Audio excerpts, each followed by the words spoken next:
I am shocked for Revanth Reddy's 100 crore Bharat Summit inviting 200 countries, presidents and prime ministers.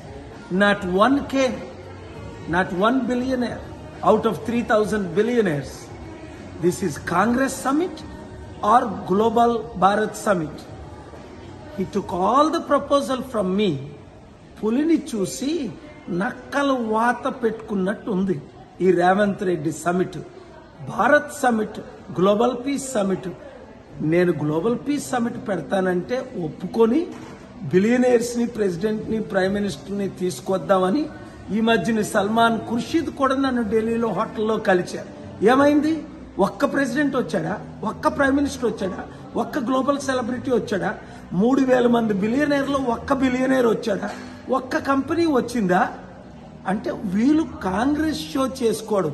Congress summit అని పెట్టుకొని Colombia నుంచట, Argentina నుంచట ఎప్పుడో farmer minister.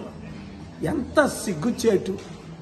రాష్ట్రాన్ని సర్వనాశనం చేసి దేశాన్ని సర్వనాశనం చేసేసిన సమిట్ ఇది, ఈ భారత్ సమిట్.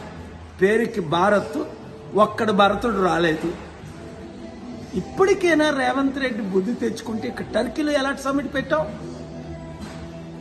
ప్రపంచ దేశాల్లో ఎలాంటి సమిట్లు పెడుతున్నావు? అర్థం చేసుకోండి. మార్పు రావాలి. ఆ మార్పు మనమే తేవాలి.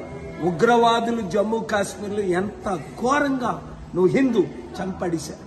కనుక శాంతి రావాలన్నా, గ్లోబల్ పీస్ రావాలన్నా, ఇన్వెస్ట్మెంట్స్ రావాలన్నా పాలన రావాలి, పాలన మారాలి. మీ అందరూ కమిటీలు వేయాలి. Thank you very much. ఈ వీడియో అందరికీ షేర్ చేయండి. God bless you.